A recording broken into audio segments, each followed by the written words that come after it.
I think number one, you and I agree, it's got to be Moneyball. Bennett Miller's terrific film. Brad Pitt, Jonah Hill, Chris Pratt early role too.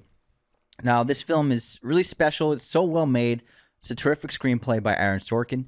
It was nominated for a lot of Oscars. So it came out in 2011, has a 94% on Rotten Tomatoes, 86% audience score, 7.6 on IMDb, 6 Oscar nominations, and a box office of $110 million. And it's about the general manager for the Oakland A's, Billy Beane, and his successful attempt to assemble a baseball team on a very lean budget by employing a computer-generated analysis to acquire new players. Now, the analysis is basically, the term is called Moneyball, where the Oakland A's had such a tiny budget to work with. How could you compete with monsters like the Red Sox or the Yankees who have $200 million? Well, the Red Sox weren't at that. Not at that level, yeah. So the thing with Moneyball is it's connected to the Red Sox winning the World Series. Actually, yeah. So the Red Sox used Moneyball.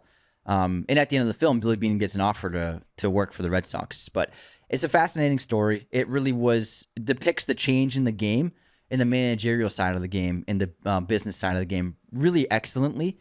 And I think it's an all-timer for baseball and for sports movies. Yeah, it's really great. It's at the same time as being a great sports movie. And there aren't a ton of sports scenes of baseball scenes. There are some great moments that they show from important games, of course.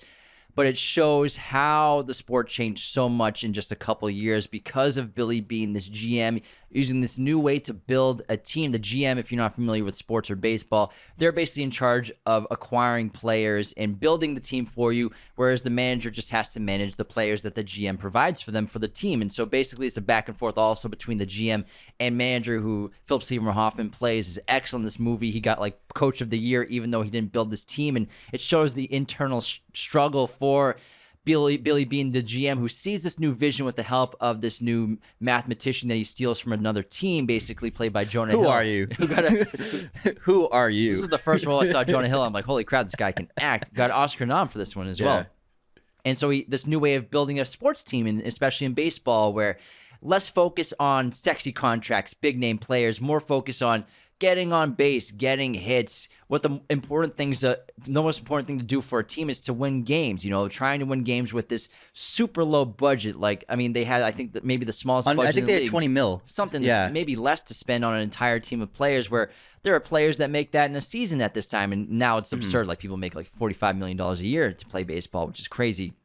And it's definitely connected to the Red Sox and winning the World Series, which is really interesting because Theo Epstein, he took on that approach as well, of kind of like a Moneyball team, the ragtag players. The ragtag, that goes back to what we were talking about. The ragtag players that we were talking about earlier, you know, with like Kevin Millar and all these people no one ever heard of that, you know, were forgotten by other teams, or no one wanted them because they weren't sexy names. They didn't think they'd put butts in seats, but, you know, you can win a World Series like that. And it's really interesting. It's a really important movie because it shows how much the game has changed.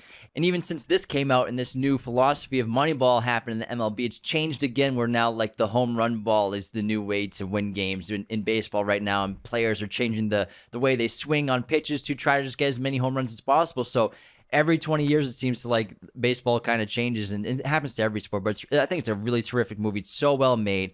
Excellent script, excellent directing, great acting. Yeah, and Bennett Miller's, it's his second film. He did Capote before this, which is excellent, also with Philip Seymour Hoffman. This is kind of like an early role where like Brad Pitt's kind of had this really great critical resurgence of being in excellent movies. For sure. He's always been in great movies, but I feel like there's a period where he wasn't in great films. He was in a lot of blockbusters and cool movies, but not in sexy movies. Paycheck movies. But like, I'm talking about like really, really well made, well executed films. This is like starting like a trend of he's been doing for like the last 15 years. He did it in the 90s. He was in a lot of great movies. But then I think in the early 2000s, I think you're right. He kind of had like a Matthew McConaughey thing. Having a good time, making money. Yeah. He made cool movies for sure. Yeah. I mean, I love the Ocean's movies, the Mr. and Mrs. Smith and stuff like that. But I think the last 10, 12 years, his career's been phenomenal. For sure.